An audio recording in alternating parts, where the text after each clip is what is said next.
Assalamualaikum warahmatullahi wabarakatuh. Baik, video kami ini akan membahas mengenai penggunaan sistem revenue sharing dalam sistem bagi hasil bank syariah dan penggunaan kartu syariah atau syariah card dalam pengaplikasian maslahah mursalah. Yang mana sebelumnya kami akan meminta izin dulu untuk memperkenalkan diri kami, yang mana saya adalah Susi Nurjana dan rekan saya Ayu Lestari. Kami dari kelas akuntansi syariah 4B, yang mana video ini kami buat untuk tugas ujian akhir semester pada mata kuliah Ushul Fikih, Ekonomi dan Keuangan dengan dosen pengampu Ibu Fitri Faijah MH. Baik, di sini kami akan melakukan tanya jawab terkait dengan judul yang sudah saya bacakan sebelumnya tadi. Baik, mengenai judul yang tadi, saya akan menanyakan terlebih dahulu. Menurut pendapat Anda, apa sih pengertian dari maslahah mursalah itu? Baik, menurut pendapat saya, pengertian maslahah mursalah itu sendiri adalah sebuah keputusan penetapan hukum berdasarkan kepentingan umum terhadap suatu persoalan yang tidak ada ketetapan hukum dalam syara. Nah, kemudian menurut Anda, sistem revenue sharing dalam sistem bagi hasil bank syariah itu apa sih? Sistem revenue sharing yaitu sistem bagi hasil yang dihitung dari total pendapatan pengelolaan dana tanpa dikurangi dengan biaya pengelolaan dana. Lebih jelasnya, revenue sharing dalam arti perbankan adalah perhitungan bagi hasil yang didasarkan kepada total seluruh pendapatan yang diterima sebelum dikurangi dengan biaya-biaya yang telah dikeluarkan untuk memperoleh pendapatan tersebut. Nah, untuk pertanyaan saya yang selanjutnya nih, pada sistem revenue sharing, pendapatan bank yang akan dibagikan itu dihitung berdasarkan apa sih? Nah, sistem revenue sharing berlaku pada pendapatan bank yang akan dibagikan dihitung berdasarkan pendapatan kotor atau gross sales yang digunakan dalam menghitung bagi hasil untuk produk pendanaan bank. Penerapan revenue sharing pada bank syariah merupakan salah satu aplikasi dari dalil maslahah mursalah. Untuk pertanyaan saya yang terakhir nih, apakah ada fatwa dan kaidah maslahah yang dapat kita lihat dari permasalahan tersebut? Tentu saja ada, yang mana hal ini dapat kita lihat dari Fatwa Dewan Syariah Nasional nomor 15 DSN MUI 9 tahun 2000 tentang prinsip distribusi hasil usaha dalam lembaga keuangan syariah.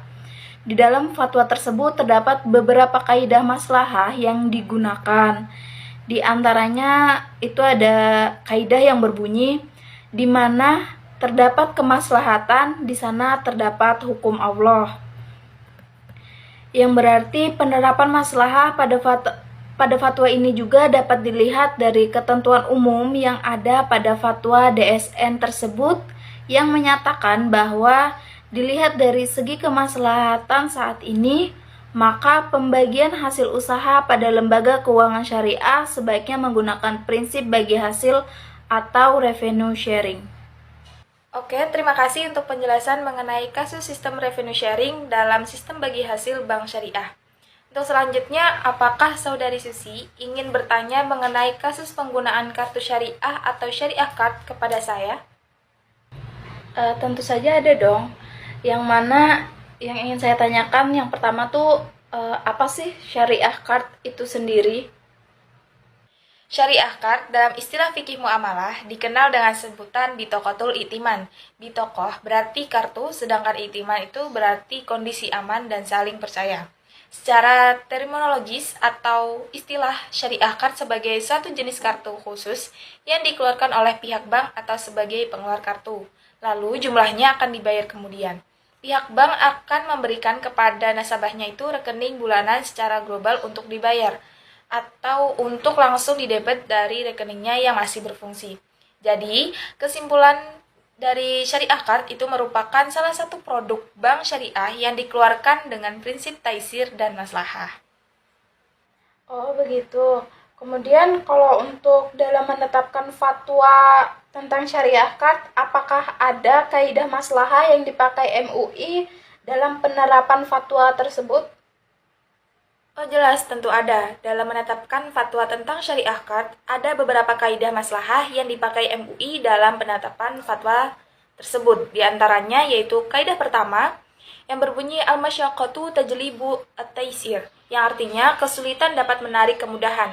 Dan untuk kaidah yang kedua yaitu al-hajatu qad tanzilu manzilata ad-darurah, yang artinya keperluan dapat menduduki posisi darurat. Dan untuk kaidah yang ketiga yaitu darul mafasidi muqaddamun ala jalbil masolih, yang artinya menghindarkan kerusakan atau kerugian harus didahulukan atau diprioritaskan atas mendatangkan kemaslahatan. Nah, berdasarkan kaidah-kaidah yang digunakan dapat disimpulkan bahwa syariah card merupakan kartu yang dikeluarkan berdasarkan dalil maslahah mursalah. Akad yang digunakan pada produk syariah card ini yaitu kafalah, qard, dan ijarah.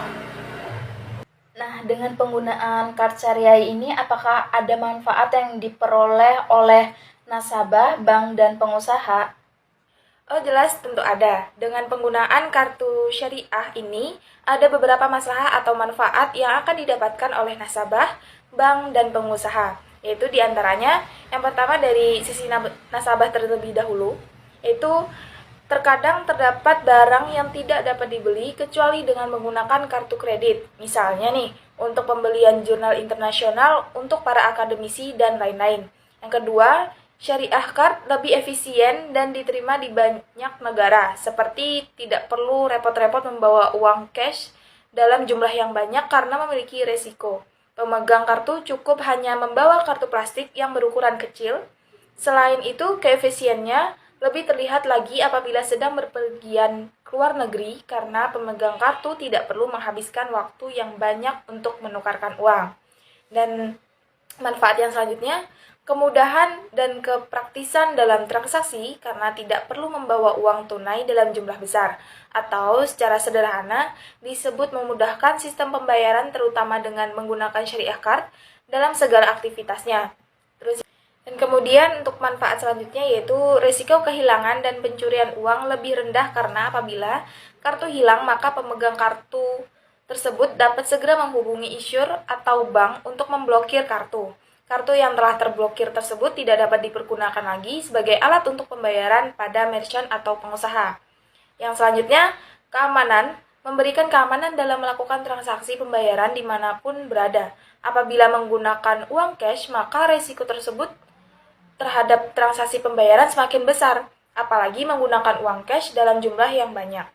Dan untuk manfaat dari sisi issuer atau bank, yaitu diantaranya, yang pertama nih, kenyamanan usaha, yaitu bank merasa nyaman dan dalam melaksanakan transaksi sistem syariah card.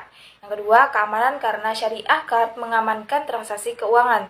Yang ketiga, mendapatkan pendapatan atau fee-based income. Pendapatan berupa iuran tahunan dan uang pangkal yang dikenakan pada pemegang kartu. Mungkin masih banyak lagi manfaat yang lainnya dari sisi bank.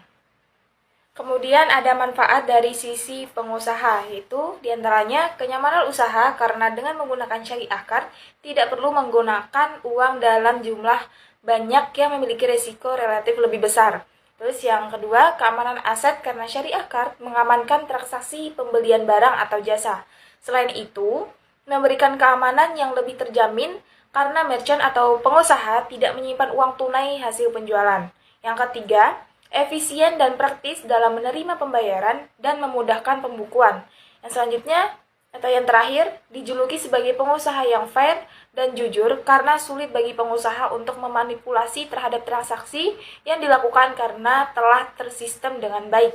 Seperti tidak ada lagi merchant atau pengusaha yang melakukan pengembalian uang dengan dalih nggak ada uang receh kemudian disubstitusi pengembaliannya terhadap barang seperti biasanya merchant atau pengusaha itu melakukan pengembalian dengan permen. Nih ya, meskipun banyak manfaat yang didapat dari penggunaan syariah card hingga saat ini masih menjadi perdebatan tentang kebolehan penggunaannya. Sebagian bank berpendapat bahwa penggunaan syariah card akan membawa nasabah kepada perilaku israf atau berlebihan dalam mengkonsumsi barang. Sehingga saat ini hanya ada 2 bank yang menggunakan syariah card sebagai salah satu produknya, yaitu Bank BNI Syariah dan HSBC Syariah. Terima kasih atas penjabarannya mengenai pertanyaan-pertanyaan saya tentang syariah card tersebut. Ya, sama-sama. Baik, di sini kami akan memberikan kesimpulan dari kedua permasalahan yang kami bahas sebelumnya. Yang mana yang pertama kesimpulannya adalah di mana maslahah mursalah pada saat ini telah banyak digunakan oleh lembaga keuangan syariah dalam mengeluarkan suatu produk. Penerapan maslahah pada lembaga keuangan syariah diantaranya penetapan penggunaan sistem revenue sharing pada sistem bagi hasil bank syariah dan kartu syariah atau syariah card. Baik, untuk kesimpulan selanjutnya yaitu setiap lembaga keuangan syariah memiliki pandangan yang berbeda tentang kemaslahatan. Hal ini bisa dilihat dari berbagai produk yang dikeluarkan oleh sebagian bank, akan tetapi ditolak oleh sebagian bank yang lain, seperti penerapan kartu syariah atau syariah card yang dianggap maslahah bagi BNI syariah, tetapi di bank lain dianggap sebagai sesuatu yang berlebihan.